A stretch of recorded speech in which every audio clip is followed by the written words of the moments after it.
Greatest basketball game I ever played in today.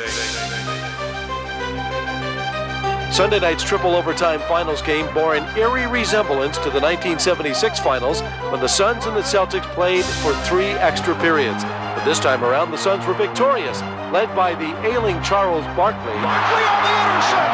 Charles Barkley with the interception and the field goal. Thunder Dan Marley. Marley. Yes! Dan Marley has tied the game.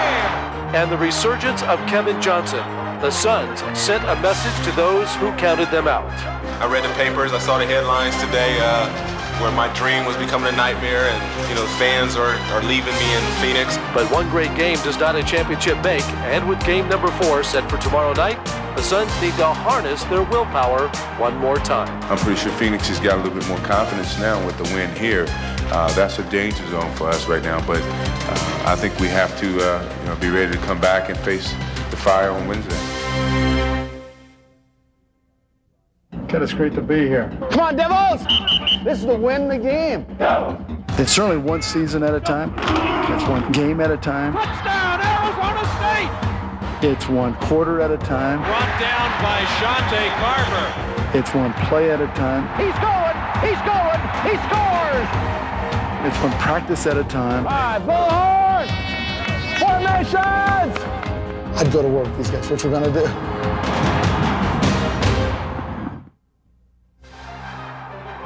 In 1986, Buddy Ryan rode an unknown Bears defense dubbed the 46 all the way through the Super Bowl. Meanwhile, on the other side of the ball, Chicago's flamboyant quarterback was none other than Jim McMahon. And this summer, the two were reunited in the desert. Their mission, plain and simple, to bring their winning ways to Arizona. These people that we brought in here from whoever we brought in, wherever they're from, are winners, or they wouldn't be here. I wouldn't have them here. Tonight, Buddy Ryan and his Arizona Cardinals go head-to-head with the Chicago Bears in one of the NFL's oldest rivalries. The guys that is here from Philadelphia, we know how to win, and Buddy is the winner. Just bring a new attitude. Guys, having won a lot of ball games in their careers here. All we want to do is just come out and show that you can win games here. It's only preseason, but Buddy Ball is coming your way next.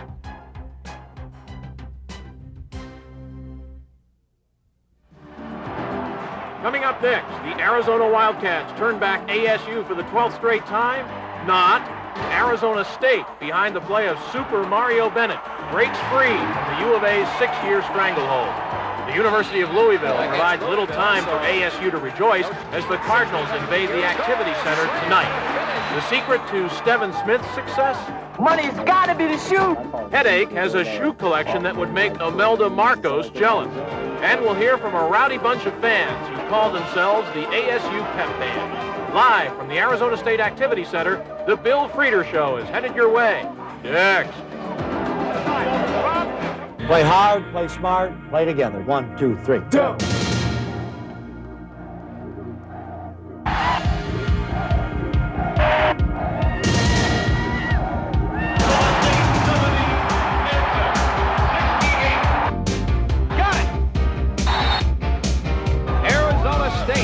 From the Pac-10 advances.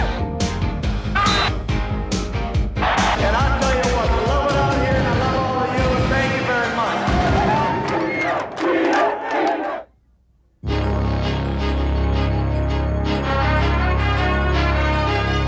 This is a News Channel 3 Sports Special.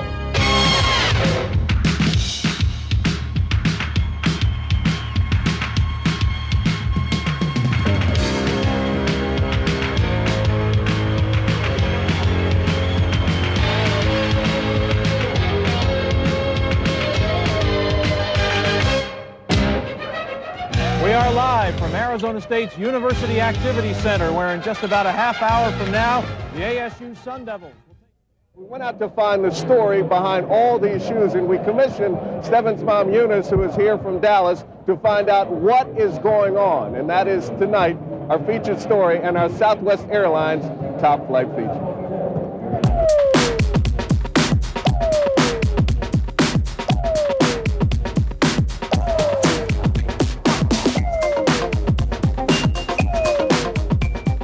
My mom used to always buy me shoes like every other week, if not every week. And the sisters give me shoes, and I just got addicted to it. You know, it's just been a habit. Every time I see some new shoes come out, I try to get them. He only wore them for about 2 weeks, and then he pass them on to someone else.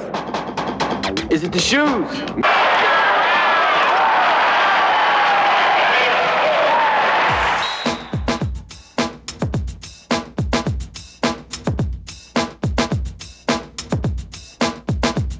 Now, I think he has maybe about 70 because I gave away some. You got to get some Nikes, some Fila's, Converse, either the K-Swiss, or shoes like that. You can't come in here with no Jeeper.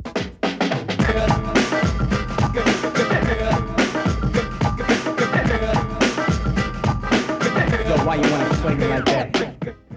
It's the shoes then, right? I got this shoe right here in Lexington, Kentucky. We was going to play against University of Kentucky. I got it at Sporting Goods right across the street from the hotel. The reason I got them because they were suede, number one, and the second reason because they're Magic Johnson. I figured in a couple of years, somebody would want to buy them for $1,000 because they're Magic Johnsons. It's gotta be the shoes. It's got to be the shoes. These are the Bill Frieda shoes, Bill Frieda Inferno. These are the ASU Sun Devil Hoop Team shoes. These are what everybody on the team wear, and they are called Nike Air Force. Stevin Smith for three. Pounded. These are what you call Converse football shoes, or turf shoes. I got these from my high school teammate Ike Williams, who plays for the University of New Mexico. He gave them to me. He gave me and Jamal Faulkner a pair when we was up in New Mexico. He had came over and asked me did I want a pair of shoes. I said of course, and then he gave me these. All right, Stokes on the floor. I spoke too soon. The save, and here come the Devils. Here's Bennett again. Good night. The reverse. Gotta be the shoes. Gotta be the shoes. Gotta be the shoes. These are K-Swiss. I bought them this summer too. These are the kind of tennis shoes that you wear with like your Guess blue jeans or Levi's, any kind of shorts outfit. These are like all-purpose shoes. You sure it's not the shoes? Shoes. You sure it's not the shoes? She bought me those. Matter of fact, she bought me those when I was in high school. And they look in pretty good shape. You must not be wearing them too much. I don't wear them much because I don't like them. He had to wear them to church. That's only on Sundays.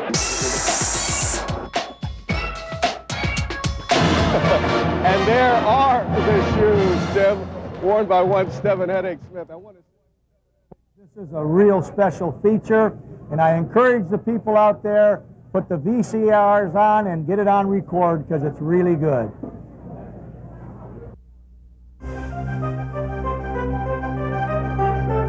That's how you got the shoes. Well, I caught them off guard, and I was lucky, but their size. Are you going to get a legitimate job? People don't realize we've been friends for a long time. And can't wait to, every year we go on vacation together. But tell them, did I recruit you hard or not? Oh, yeah, you had me. It's just that... my luck, no doubt about it. He laid the double bagel on me. Thanks a million.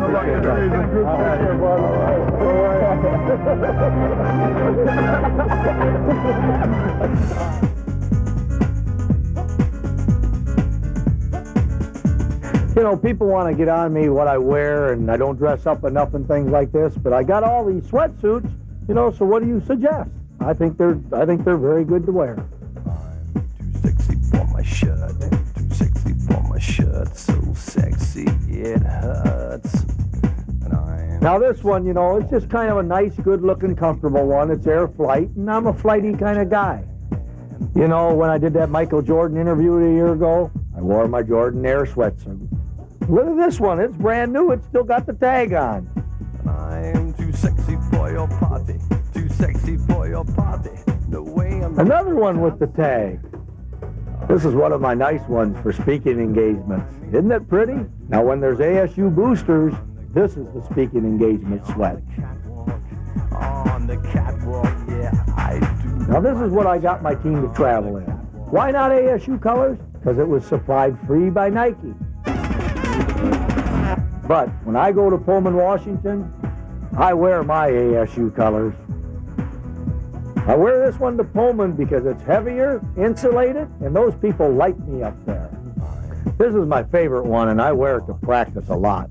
My car too sexy by far. This is the one I sleep in. Can't you tell? Now, if I ever go to an art museum, this is the sweat I'm going to wear. I'm a model. Now, this is what I wear when I lay on the couch and watch TV. You can even see some of the lint. Hey, here's one of my commercials. Turn it up. I'm so thrilled. Thank you. This must be your lucky day. Well, it's not every day you get to meet a famous basketball coach, Mr. Ritter. This is the one I wore to my brother's wedding. He was real pleased since everybody else was in tuxedos. Dun, dun, dun, dun. This is my alternate practice suit, and when I take my naps at the arena. You know what I mean? And I do my little turn on the catwalk. Yeah, on the catwalk. Yeah, on the catwalk. Yeah, I shake my little tush on the catwalk. Man, you can use these for blankets, pillows. They're all purpose. I'm going to take my nap now.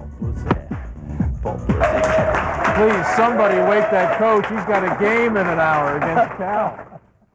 Some of his teammates call him Rio. Some members of the media have called him Super Mario. But we went to the young man himself to find out what this kid from Denton, Texas thinks about his newfound fame. And our little pun about the Nintendo game of Super Mario Brothers is the subject this week of our Southwest Airlines Top Flight feature. On October 15th, Mario Bennett entered World 1 to make his Sun Devil debut. During that evening, Mario provided fans with several hints of things to come. Just wanted to show everybody what I could do, how that I was expected to play when coming in, show everybody that I wasn't no fluke with all the hype that, when I was coming in. Just after Christmas, Mario entered World 2, otherwise known as the Tribune Classic. In those two games, Bennett scored 49 points, pulled down 30 rebounds, and blocked 10 shots, and was unanimously selected the tournament's most valuable player. Coach told me it was time to go out there and start playing. Jamal told me during the course of the game that I won the MVP and stuff. He was all hyped for me. He said, second year in a row, freshman won it, so, it felt pretty good. In early February, Arizona State was desperately looking for a victory against Oregon, and to get it, Mario entered World 3. Bennett dominated the slower Ducks inside, coming up with 26 points and a career-high 17 rebounds. Indeed, Mario was coming of age. Because like the night before against Oregon State, because, I felt I pretty much, was responsible for the loss because I came out the second half and was pouting and everything. So I pretty much felt I had to grow up and, felt it was time for me to start playing. On February 20th against Arizona, Bennett was magically transformed into Super Mario as he entered World 4. In front of a national television audience, Mario was indeed super. He scored a career-high 35 points, came down with 11 rebounds, and blocked 5 shots in leading the Devils to an upset victory. I felt many people didn't think that I could do it because, the big guys I had to play against, and, they're much stronger than what I was. So I just felt, I had to just go out there and play. Later that evening, Mario moved on to World 5 as Rio hit prime time, getting national pub for himself and the Sun Devils on ESPN. Freshman Mario Bennett had a career night. Stayed up by 5 at the break. Second half, more of Bennett. The steal, the slam. State still leading by 6. Later, Arizona State hustling on the defensive end. Bennett at the other end. Arizona State trying to pull off the upset, 10-point underdogs. Late in the second half, Bennett, yes, again. Deal in traffic. Seems like it was 1 against 5. Well, guess what? Bennett, yep, again. Arizona State with the upset.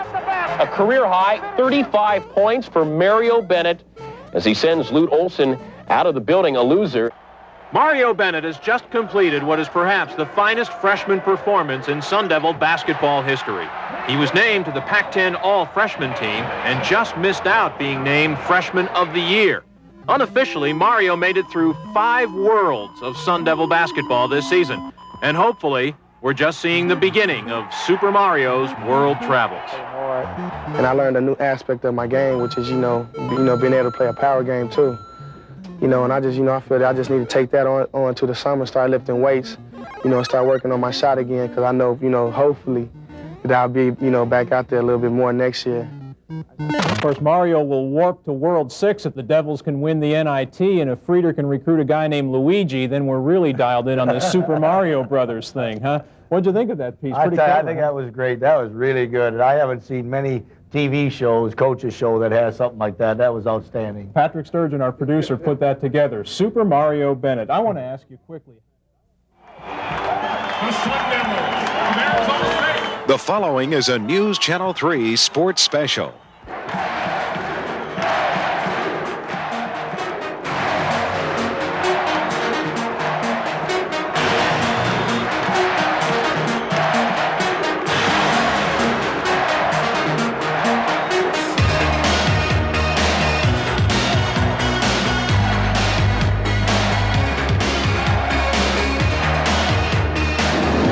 Good afternoon, everybody, and welcome to the Christmas edition of Sun Devil Sports Magazine.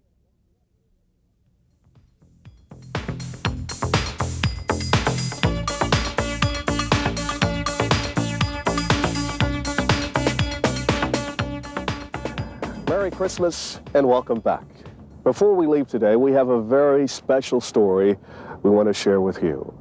Heather and Missy Farr grew up here in the Valley. Heather matriculated to ASU, went on to star on the LPGA Tour. Missy followed her sister right here to ASU and is currently a senior on the ASU golf team. Earlier this year, Heather was diagnosed as having breast cancer. She returned here to the Valley to be with her family and is currently receiving treatment. You know, this has been a very stressful time for the Farr family. Tragedy brings us all closer together, and that's certainly the case here. Heather and Missy have always been close friends, and at a young age, they developed a knack for the game of golf. And it was that talent which helped Heather win 3 consecutive state titles while at Xavier High School. Missy followed with a state title of her own. But when Heather was diagnosed with breast cancer this summer, it was time to put the clubs away for the time being. You know, golf has always been, since as long as I can remember, my life. You know, your lifestyle. It's not just the game you play. It's everything you do revolves around it. And you know, so it's been kind of strange for 5 months not having any golf. Heather recently finished chemotherapy and is now undergoing radiation treatment and rehabilitation. Her golf game is limited to putting around the living room of the Farr residence. The whole experience has been very tough for the Farr sisters. Heather's always been an inspiration to me, and she's always been the perfect role model for what I've wanted to do. And even more so now, in the face of adversity, she's just done tremendously. The golf world certainly hasn't forgot about Heather Farr in her time of need. They held a benefit tournament for her in Los Angeles in August, while Stone Creek Golf Club here in Phoenix followed suit just last month. Things went great. We were able to raise a lot of money, and there was a lot of support, and it was a chance for the community to get together to show the support for Heather. It turned out really well. It was neat to see everybody here in town, and they did something special for me too. Every week they had the 18 holes of recovery sung to the 12 days of Christmas, and so every other week when I came home, I had some little something sitting here in the mail. You know, to just either make me laugh or cheer me up. And having support like that, it's no wonder Heather's spirits have been very strong. But during this holiday season, Heather has taken a very emotional account of her situation. I think I've learned to take life more day to day. You know, appreciate what you have. It's hard. You know, it still means so much to me. My family, everything that, you know, people have done for me. And someday, Heather will return to the tour and the game she loves so very much.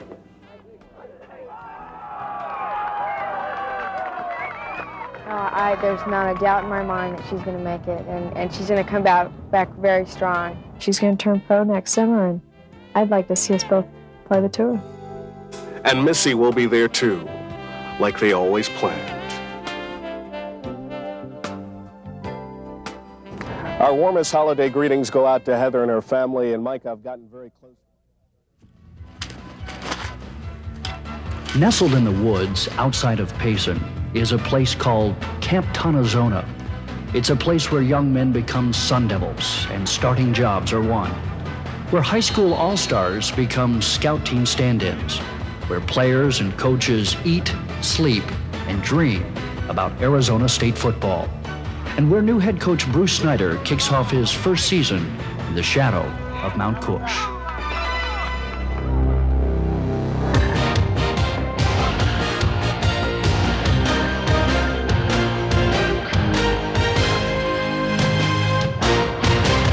Hello, everyone, and welcome to Camp. Felt that this is a story that had to be told, and it is today the subject of our Sun Devil Sideline feature.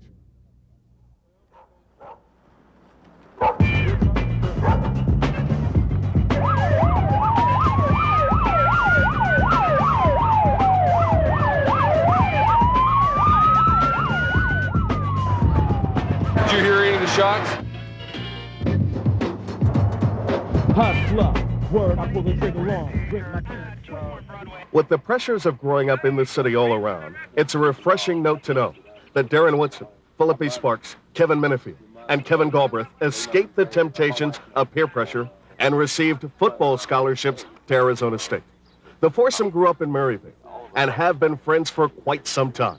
Last week, the boys from the hood took us back to the old neighborhood. It was a little rough, you know. We none of us really had the money to do anything. You know, we run across a lot of bad things. We ran across drugs, drinking alcohol, all that. But we overcame that, and you know, we kept on moving. Woodson, like the others, feels very fortunate. Some of their friends didn't overcome the pressures of growing up in the city, and it's up to the boys to set an example and become positive role models for the younger kids in the neighborhood. As for me, being a role model, it's the greatest thing in the world because I really believe I can make a difference in some young man's life or some kid's life. You bear more responsibility to do the right thing, but therefore you should be doing the right thing in the first place. And you know, a lot of things that my parents taught me and that I've learned along the way have helped me out. Everyone has problems, you know. I think it's someone that has to be able to deal with their problems and, you know, be able to let the kids see that, you know, they have their downs, but that they still bounce back and, you know, you never have to turn to drugs or crime.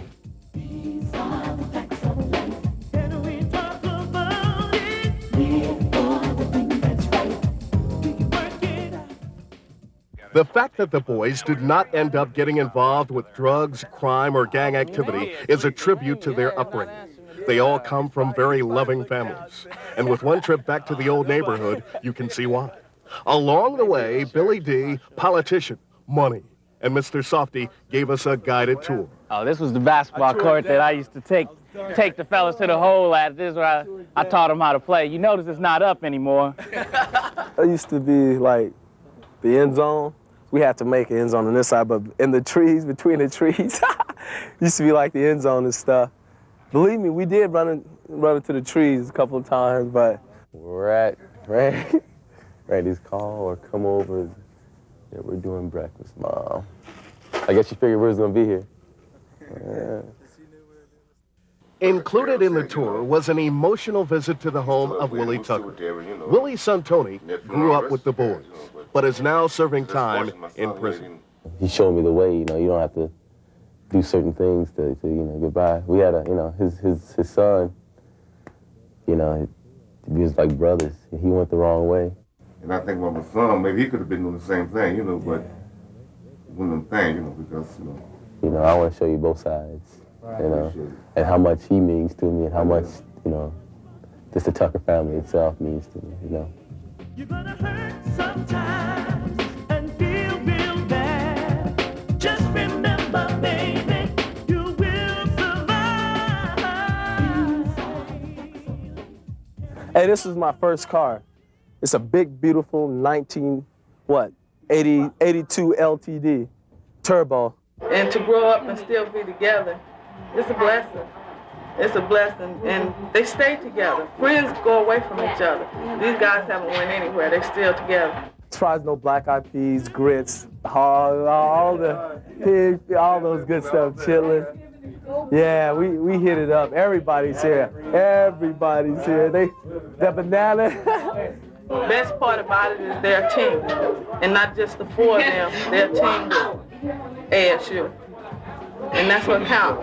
You can't stand together if you fall apart.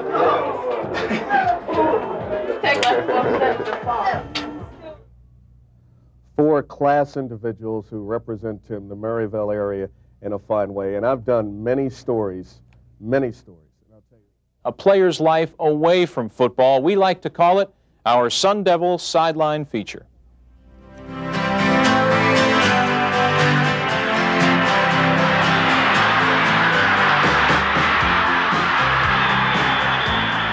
Whether he's going deep down the middle against defensive forces or battling the forces of Mother Nature thousands of feet above ground, senior wide receiver Eric Moss is giving it his all. When he's on the gridiron, Moss is all business. His escape is to soar through the clouds.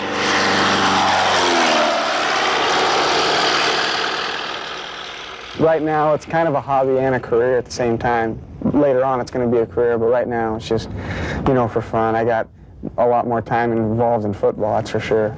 One thing is for sure, Eric plans on graduating with a degree in aeronautical technology. With school and football taking up a majority of his time, Eric spends most of his free time flying. He's already flown for 250 hours and is one test away from getting his flying instructor certificate. Checking the fuel sump to see if there's any dirt or water that collects at the bottom of the wing. Not exactly like a jet. Clear!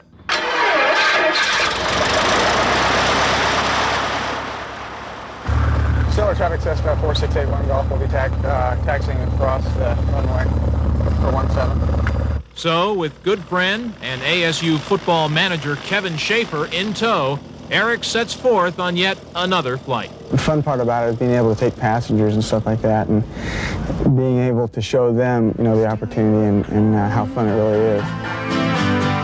So it started out for God knows where. I guess I'll know when I get there. I'm learning to fly around the clouds. Bravo, Bravo, 1,005 minutes. We have numbers way on the Buckeye.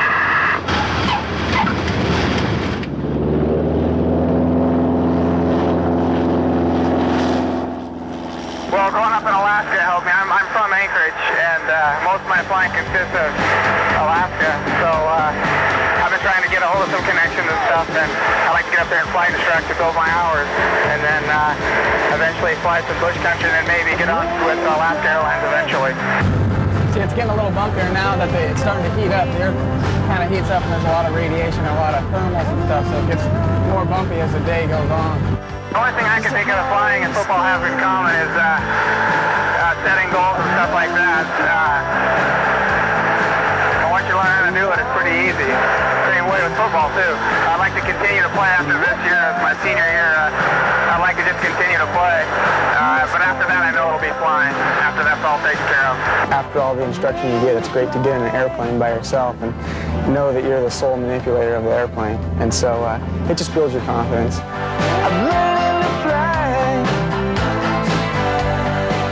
Fascinating hobby for Eric Moss, who had 2 catches. For Game 3, Phoenix traveled here to San Antonio, home of the famous Alamo.